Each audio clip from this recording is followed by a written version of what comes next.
Your head is like every other war movie. Is it hard to block that out, or is that character? You know what? I'm going to take that question back. Okay. Your Honor, I withdraw that question. It was stupid.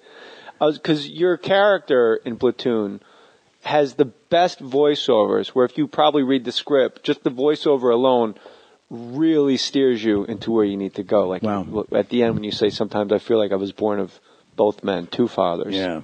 And so both guys are basically battling for your soul, and you're caught in the middle. Yeah. You're not a guy that stays in character. Mm-mm. No. No, it's too much work. You can't hit the bar and have any fun if you're like that guy from the day, you know. Well, Berenger did.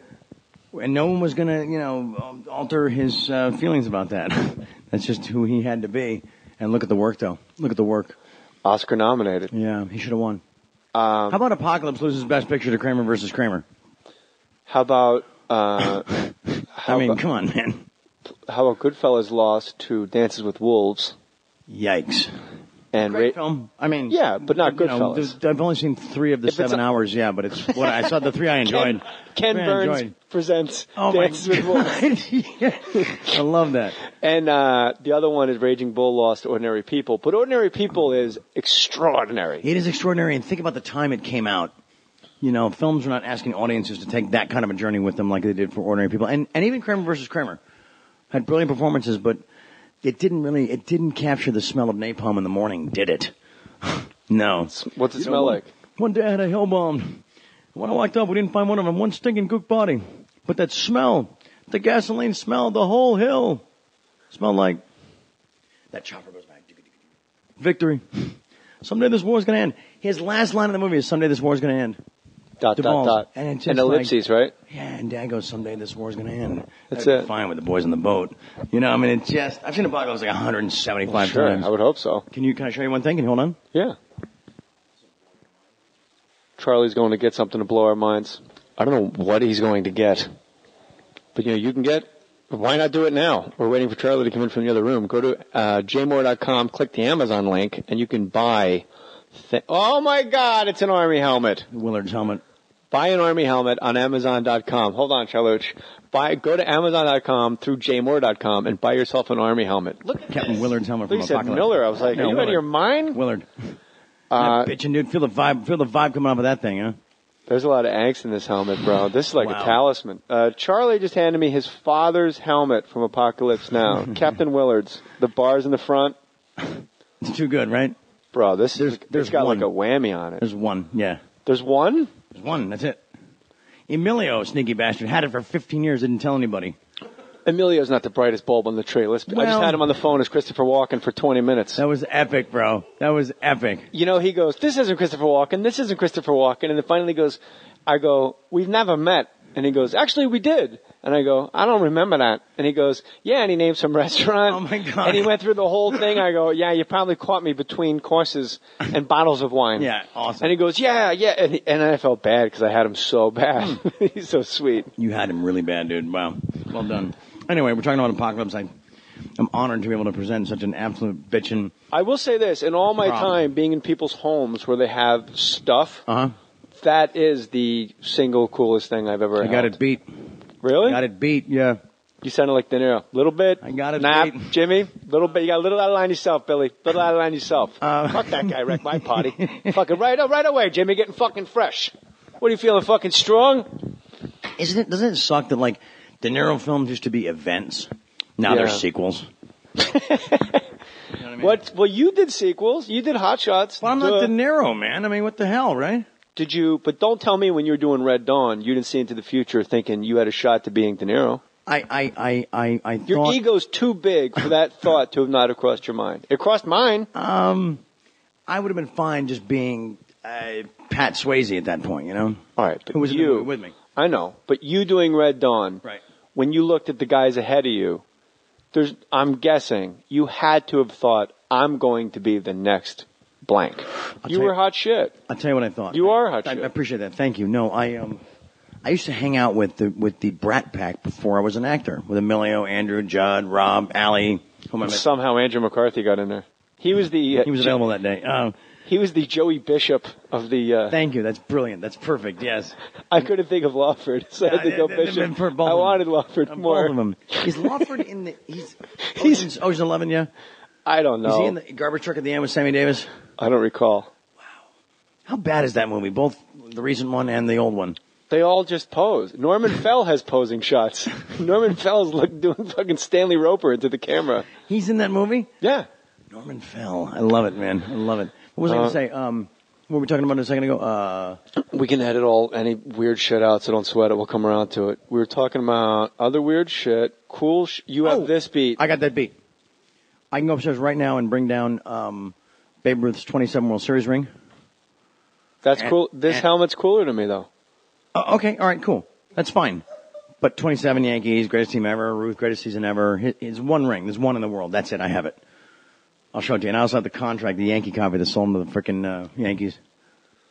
People get on the Red Sox. He's trying to play cool. He's dying to see it. He's trying to play it cool. I don't want to see it, but I got a ton of shit I want to ask you about. Sure. And I don't want to waste your time. People get on the Red Sox for selling Babe Ruth, but the owner of the Red Sox became like a fucking millionaire. What was it, No Nanette? He put up on Broadway. Yeah. He sold Babe Ruth to fund his play on Broadway, and the guy became like a mogul. So it worked out great for him. I mean, Red Sox fans didn't work out so good for them. Yeah, they weren't in that profit pool, were they? No. The No Nanette profit pool. He should have given them VIP passes. Something, anything. Take the train down from Boston. Come see a nice show. See?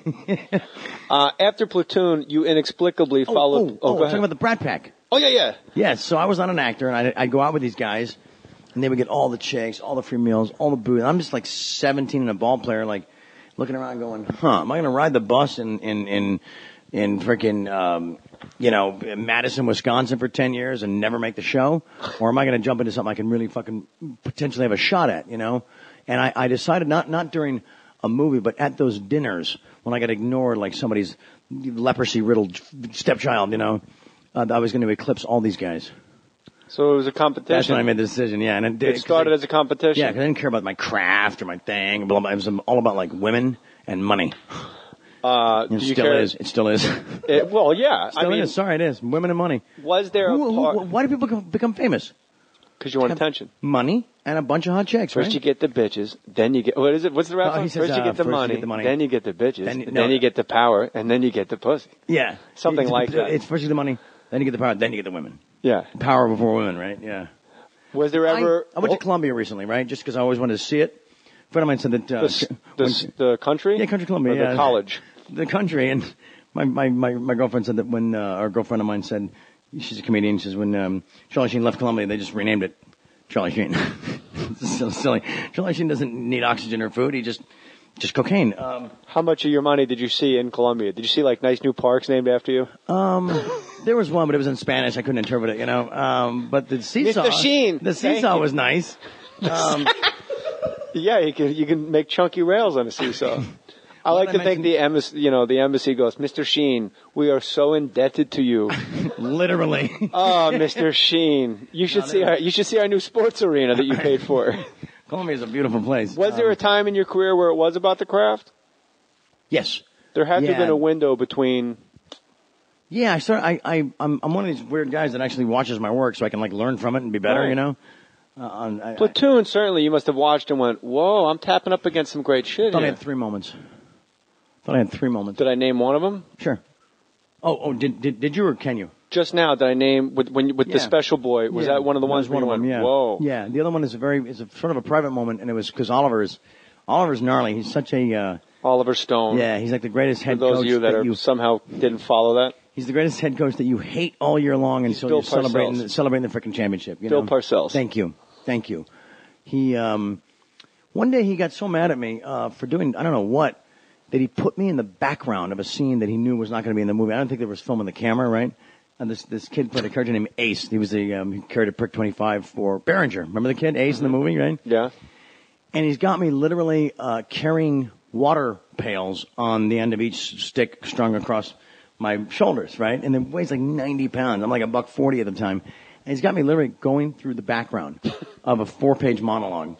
And he yells at me in front of everyone. He says, "What the hell was that? You look like freaking Mark Hamill back there." And I said, "Thank you. I'm a huge Star Wars fan. Right on." He couldn't insult me. I wouldn't let him. You know, you look like Mark Hamill back there. What the hell does that mean? Nice pull. Unbelievable. Another film I didn't do. Wait, well, what were the moments in Platoon? Not carrying water, but maybe he got in your head in the old Buddhist version of chop wood, carry water.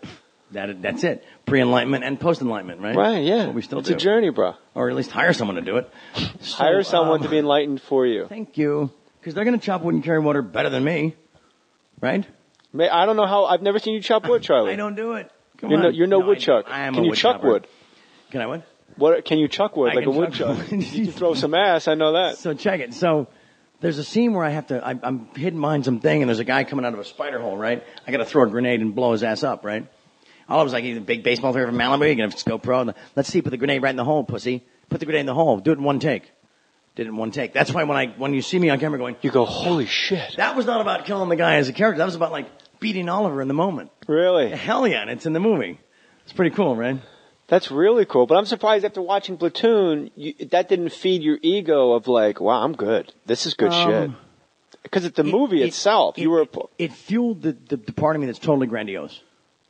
Well, sure. I'm okay with being grandiose because I have a grandiose life, you know? Right. It fueled the part of me that suddenly was like, I go to the bathroom at a theater in Westwood. First week it opens, and there's Rob Reiner saying, "You're a genius. When can we meet?" The movie's not even finished yet. So moments like that were starting to happen. And then I have an office at Orion at the time, and I brought him SpiderMan. And I said, "Look, in a couple of years, I'm true story, too old to play Pete Parker, right?" They said, "Yeah, we're just thinking that maybe cartoons are not the future. You know, comic books are not the future." And I was like, "But it's Spider-Man, and I'm perfect." And you wanted to play Spider-Man? Hell yeah, I brought it to them. They were like, "Nah, we're going to wait." Did you have the rights to it? I had a guy in my pocket that was going to give them to me. Yeah, definitely. And back then, nobody knew it was going to be what it is today. Nothing. They didn't know Sons shit. of bitches. You know, people go like, well, you know, what do they know? It really is like when the fans complain about their favorite team, and you go, I could do a better job running the Jets than Mike Tannenbaum. Right. You know what? I could. I really could. Yeah, a lot of people can. I actually could. I'd have an offensive line so Mark Sanchez didn't run for his life. I wouldn't bring in Tebow. I would have drafted Courtney Upshaw. Right. Because if you're going to take an outside linebacker, don't take him in the fucking third round if it's a need.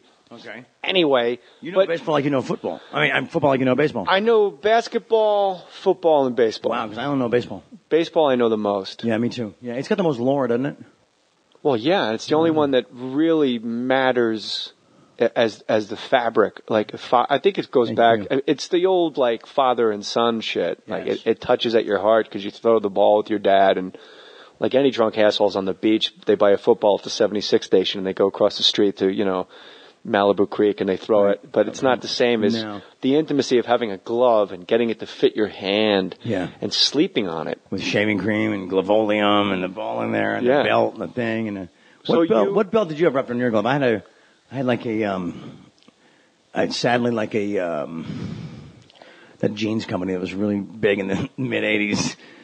What, they did your mitt? No, they did the belt I had to wrap around the glove to break in the mitt. What, Jordache or something? Something like that. Vidal Sassoon, something like Jordache, Sergio Valenti. Polo. It was a polo belt, actually. Polo? Cloth. You bought that at the merry-go-round at the mall? Exactly. When you're on the road in the Philippines? Yes. Speaking of playing catch, father-son, Dad has a heart attack during the apocalypse. You know this, right? Yeah, I want to know where the dailies are of fucking Keitel as Willard. Thank you. Where are they? Look! Never get out of the goddamn boat! It is such a different movie with him, isn't it? But has anyone seen those dailies? You know what? I can get them. He was there a long time. He was there like over a month. Weeks, yeah. And you know why Francis fired him? No. He's in the water. He's like, he's got something going on, and he screams to Francis in front of everybody, "You wouldn't treat Brando like this." Then the next day he was on a plane. And then Francis flew to L.A., met my dad at the airport, that famous story, you know? Yeah. Dad flew him from Italy doing a movie. We were all over in Rome for called The Cassandra Crossing. I have a daughter named Cassandra, kind of weird. And they met at the airport in 5 minutes and said, I'll see you in the Philippines. See you in the Philippines. Dad's like, okay. So Dad has this heart attack, and we're all told it's exhaustion, blah, blah, blah, and we know it's not. So we How old are you when this happens? 10. Dad's 36. So you're hip, too. And were you always close with your dad? Hey, yeah, big time. Yeah, still am. And he, I met your dad a couple times. Good dude, right? Yeah, he's one of those guys with that weird light around him. Yeah, exactly. Yeah. That's exactly what I was going to say. Yeah, man. A super calming, like a guy. Like if a ship was sinking, he'd go, "Look, the ship's going to go down. We got this. We're going to drown. We got this. And then we die. Yeah, and you go, fine. oh, that's it? Sure. Thank you, Jim Jones. I mean, Martin Sheen. Yeah. Children, please. If we can live in dignity, we can die with it. Please, wow. children. From that movie? Yeah. You're an encyclopedia, bro. This is crazy. Of nonsense. Wow. Oh, so we land the other day. I fly into this thing. I won't get totally off track. And we land. Everybody's like, hey, great landing. And I say to the whole plane, welcome to Italy. Nobody got the reference, dude. You get it, right? No. Stripes.